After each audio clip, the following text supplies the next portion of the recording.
Hi, I'm Dan, and you probably know me for bike stuff. Well, falling off bike stuff. Yeah, like that. Yeah, today we're doing something different. Today I'm a professional photographer. I was looking through TikTok, look at all these fancy pants, I was doing photography things, these video effects, and I was like, this one, I was like, Blue Apple, what's that? I was intrigued. I started watching it. It does she creates squares, whatever's going on, I bet you're thinking, but within a couple of seconds, simple turns that to that, crazy. So I was inspired, hopped on my bike, hangs my head, the local nature reserve. It did rain a little bit, by the way. Look how beautiful it looks. A little bit rainy though. I took some photos. I think I took, these are 7, I'm displaying 7 here, but I took way more. There's a duck. Hi, duck. So, all these things, I want to prove that anyone could do it. Anyone could, with a basic Photoshop skills, basic camera, whatever, they can do it. And I normally it's Photoshop, but all tutorials use Lightroom, so I thought, I'll try both. So I narrowed it down to these 1, 2, 3, 4 photos, and I also experimented using wide-angle close-up lenses on my phone as like a third lens. And I was thinking cool. I think it'd be hard to edit, but if you wanted part 2, let me know. A little bit Creative Cloud, Lightroom. So I was a little bit confused. It runs a little bit differently to Photoshop, which I'm used to. But you basically drag these dots to create sort of an area that you want to edit. It looks a little bit smoother, more natural than Photoshop. So you sort of adjust all these things, and I noticed it was actually pretty fun going through all these little sliders because you can see how much of a difference it makes, like how dark it's getting now. I want to go for sort of a moody effect because it really was moody that day. As I said, it was raining. And there was this slider effect. I did not know what these bars were doing, but it looks fancy, right? And this is what we ended up with. You can see it's turned out a lot more moody than the original one. Like, look at the colour there. It has a lot more personality to it. That's what I wanted to go for. The other one looks maybe more realistic. But you can see how the colours are a little bit washed out. There's no colour there. So I want to go for Photoshop for this one. Start by quick selecting. It wasn't really working the way I wanted, so I had to go because it's quite made over the background quite well.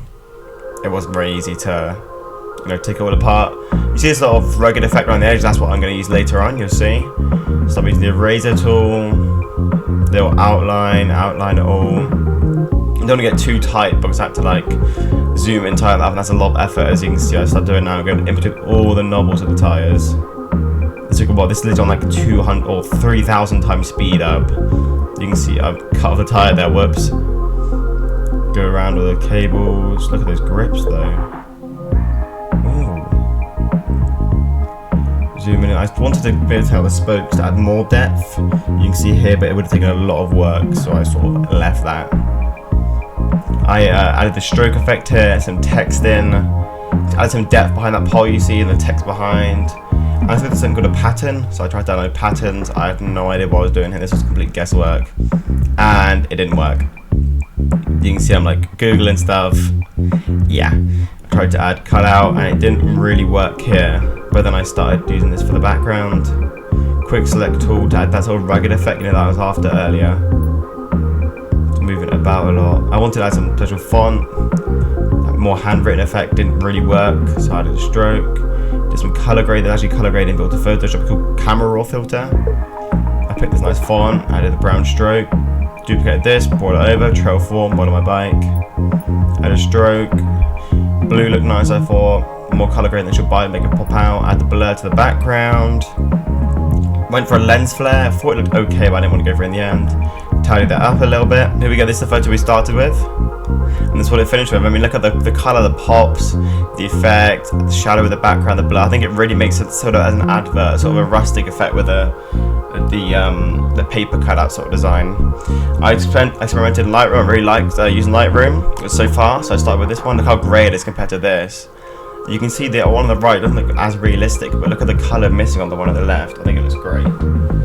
Another average photo here, and turn into that. You can see that we've got some personality on it, the dark, like the one earlier. I mean, I think it looks a lot better. This is probably the most boring one, but probably looks most realistic. You can see the colours now pop out. It looks a little bit more darker, a little bit more woods-like. So what do we learn? Anyone, absolutely anyone, can create photos with anything. I know what you're thinking. How am I going to do this? Well, load up Instagram like I'm doing right now. Look at all these filters. Look at all these things. Basically, Lightroom for free. Instagram's free. Do it now. got a timer going on.